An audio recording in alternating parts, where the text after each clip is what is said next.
I am out here on the side of the road on a 70-degree January day, and I'm only here to tell you about action cameras and the new DJI Osmo and how it compares to GoPro. If you want to learn more about stabilization and the state of the art of stabilization right now and why you should consider this camera, you should watch this video, so stay tuned.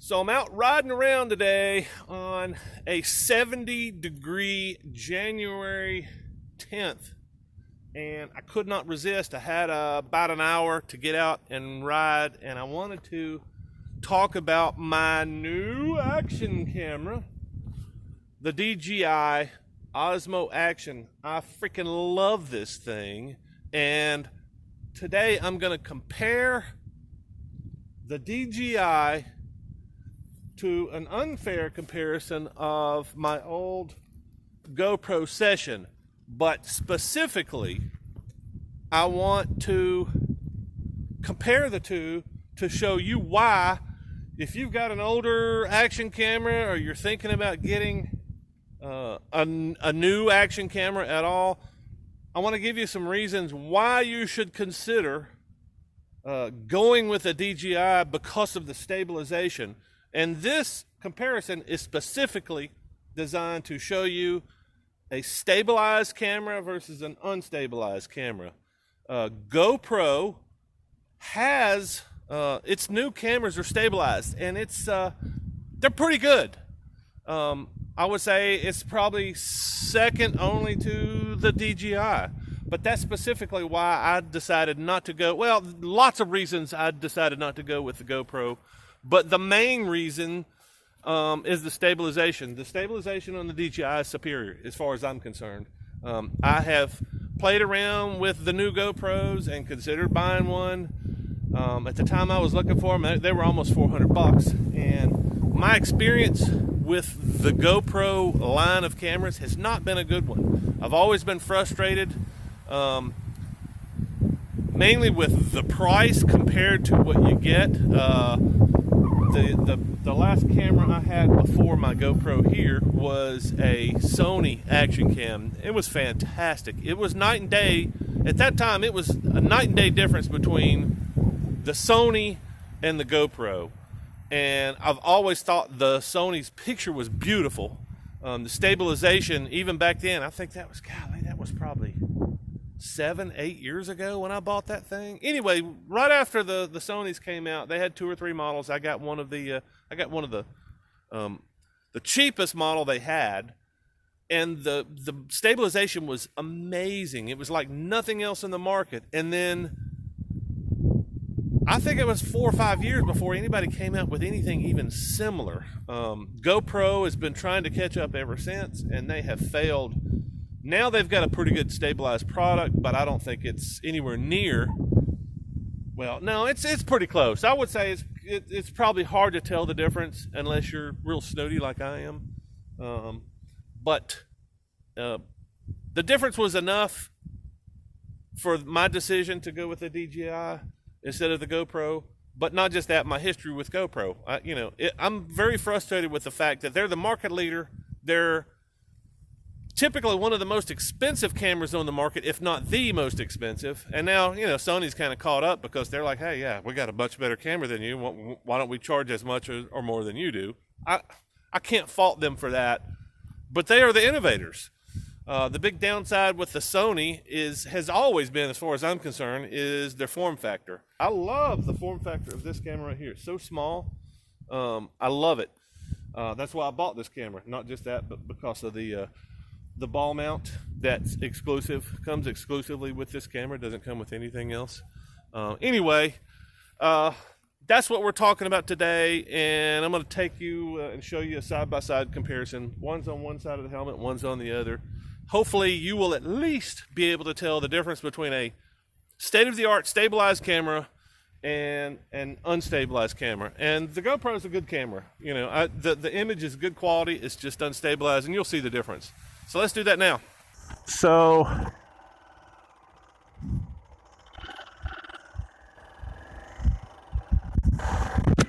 So I think I'm doing this review because I don't mind being the guinea pig every once in a while. And I think it's good to know the big differences. Trial and error kind of sucks. But I've been shooting video for over 30 years, and I kind of know what to look for, I want to say. But more importantly, I've been shooting motorcycle videos over a decade. And, you know, I've shot some really crappy video. I mean, I'm just being honest here. But, you know, nobody was paying me for it either. So now that YouTube has seen its way to giving me a few bucks, I figure maybe, okay, well, I'm going to spend some of that money, upgrade some equipment, and maybe give my viewers a little bit better experience. And that's really, well, you know, I want to be happy with the results too. I want to be able to look back, and I think this all goes back to the fact that I am putting a lot of videos that I've made years ago onto YouTube. I put them onto other platforms before, so I shot video on a motorcycle or riding around in my bus and put them on Vimeo to start with, because Vimeo had very few rules about music and, you know, other stuff. And, you know, I kind of always felt like I was producing more of an artistic product than something to get views and to get, you know, to make money. It was more art, and that's kind of what I was focused on. I was focused on producing something that was compelling and fun to watch, and hence most of my effort went into the Vimeo platform. You know, they didn't have any rules, so that's where I put them. But now I wanted to put them on YouTube and share them with the larger audience. And so I've gone back and started editing all the old footage that I've taken years ago. And since I started doing that, I've noticed, you know, some of the stuff that I shot years ago was pretty piss poor quality, not very stabilized, and stability has always been a concern. But, you know, my attempts at stability came from equipment, not cameras. So in other words, chest mount equipment, mounting it on a bike, or paying very much attention to head movement. You know, if it was mounted to my head. So, you know, all that combined to make me realize how bad my footage was from years ago. And anyway, I started shopping around for better equipment, you know, an upgrade. And I knew I've been wanting to stabilize my footage for a while. I just didn't want to spend $400 on something that was just, you know, was not, I don't want to say shooting video is not a big part of my life, because I think it is. I enjoy it. But, you know, always trying to keep up with the Joneses, trying to keep up with the latest equipment. It's kind of a struggle. You know, this camera shoots 4K. I'm not going to be shooting 4K anytime soon. The stuff that I'm shooting right now looks amazing on a big screen TV. Why do I need to invest in hard drives? I mean, just starting with the storage. I shoot so much video. I go through so many hard drives for storage, and I keep my footage. I don't just shoot it and edit it and throw it away. I keep it, which is why I've got all that footage from a decade ago. The big thing I want to talk about right now is stabilization. I chose the GoPro Osmo specifically for its stabilization. I also steered away from GoPro's latest model, and it has pretty good stabilization from what I've seen. The last one I checked did not. It was not impressive. It was probably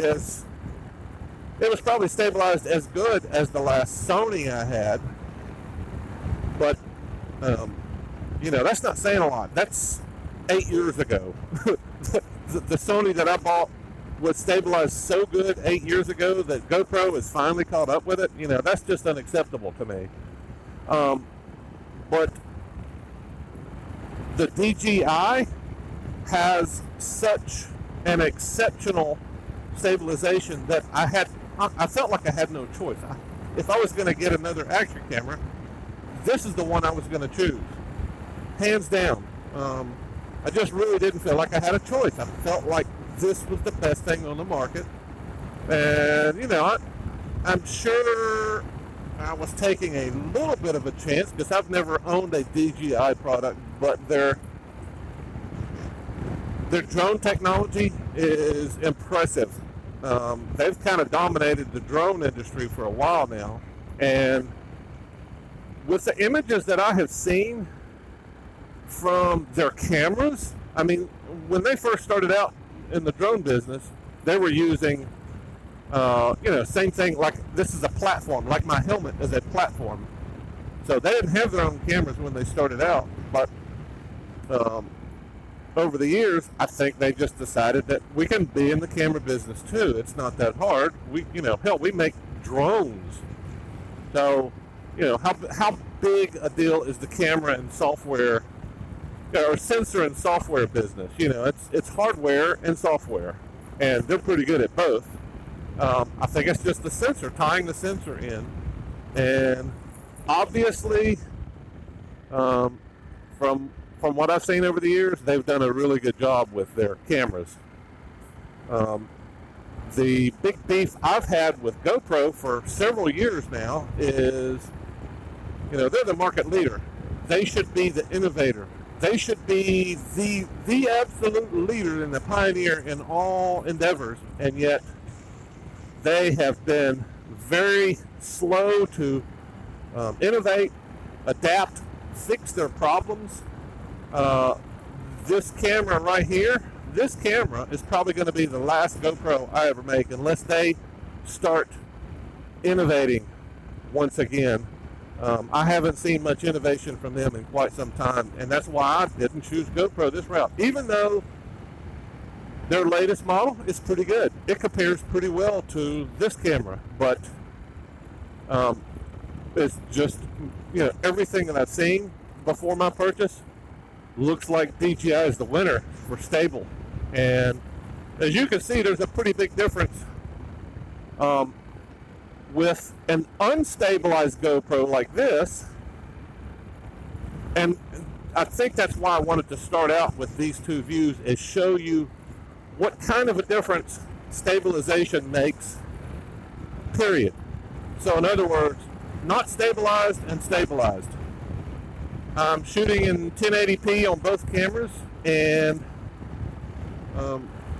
this should give you an idea. If you're still working with an unstabilized camera, you should consider upgrading. And from everything I've seen so far, I love this DJI. I've had problems with software, all kinds of problems with the GoPro software connecting to the device. This Session has a time-lapse function. It doesn't work. It spits out a series of pictures, JPEGs. So you want to time-lapse something, you're going to get a bunch of JPEGs. You don't even have the option to say, hey, yeah, I kind of want this into a movie. Can you make this an MP4 instead of, geez, hadn't ridden this way in a while. But yeah, I mean, there's all kinds of buggy little things about the GoPro, and I like this camera. It's the best. I would consider this the best GoPro I've ever owned. This Session, the form factor is amazing. This is probably the the most innovation they have had in quite some time is this Session, and that's why I bought it. I love the form factor. It's tiny. It's relatively user-friendly, but buggy.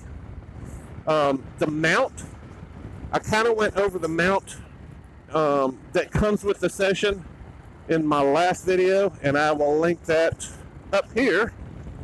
And you should really go watch that, because that also has to do with the mount that this camera is sitting on right now.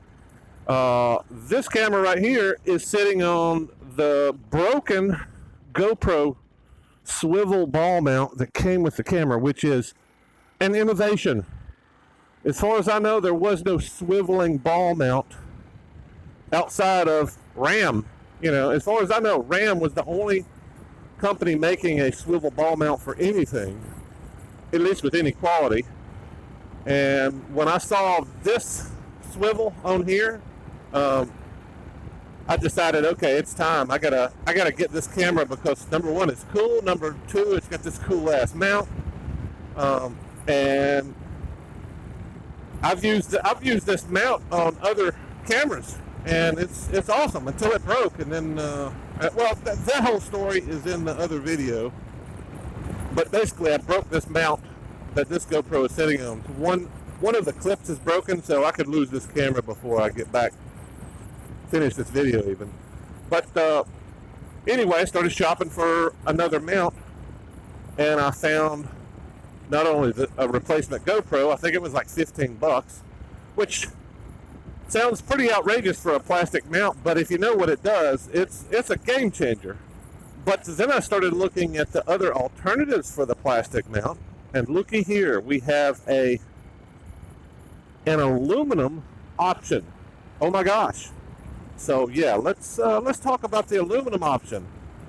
Anyway, if you want to find out more about this swiveling ball mount aluminum, very hardcore, very well built device that's only 10 bucks.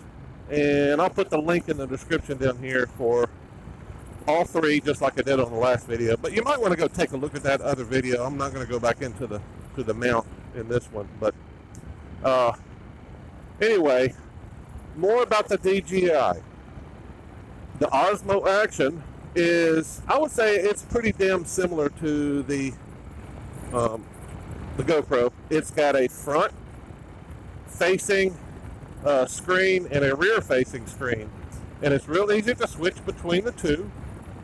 The menu, the menu is, I don't want to say it's easy, but it's, you know, relatively intuitive, and I'm a big proponent of intuitive menus, and, you know, not having to try to figure things out, you know, dummy-proof cameras. There's some interesting settings on here. There's lots of different ranges. It's got 4K. It's got all kinds of stuff that most people are looking for in an action camera.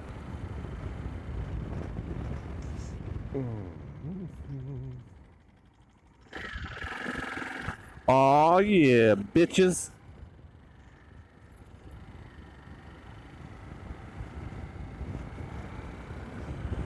So I'm hoping you're getting some kind of an idea of how these two things perform. The biggest thing for me, stabilize wise, I want a good picture, and I want the camera to take out all my head movement. And you can see my head moves a lot. If you're looking at the GoPro over here, you could tell that my head is moving a whole lot. Just bouncing, head movements, head shake. I tend to move my head around a lot, so, you know, obviously we're gonna have a lot of movement, and the DJI Osmo takes out most of it, and that's why I love this camera, and that's why, you know, I initially decided that I needed to get some stabilization on here, because you know, it was irritating me watching this stuff. So all right, point. So, yeah. So I shot that footage yesterday, and I intended to get out this afternoon and shoot more footage on this rig, a side-by-side that I was going to use on a selfie stick, and kind of show you a comparison there. Wound up in the middle of a tornado. Believe it or not, a tornado came through as I was out in the woods filming this, so that was kind of interesting in itself. So if you don't want to watch the footage of the selfie stick side by side, at least you can see my experience with this blast of storm coming over my head while I'm out in all these twisted trees in the woods. It's pretty interesting. You should take a look. Anyway, that's up next. If you're doing it the way I would, you're driving past the camera and the other direction. I have been known. That sounds like a tornado. At least like, wow. I'm in the middle of it too. It's just raining. Wow. I don't think I've ever heard rain come down like that. All right, I'm approaching the wilderness. Let me get the fuck food in. All right, talking about drive-bys.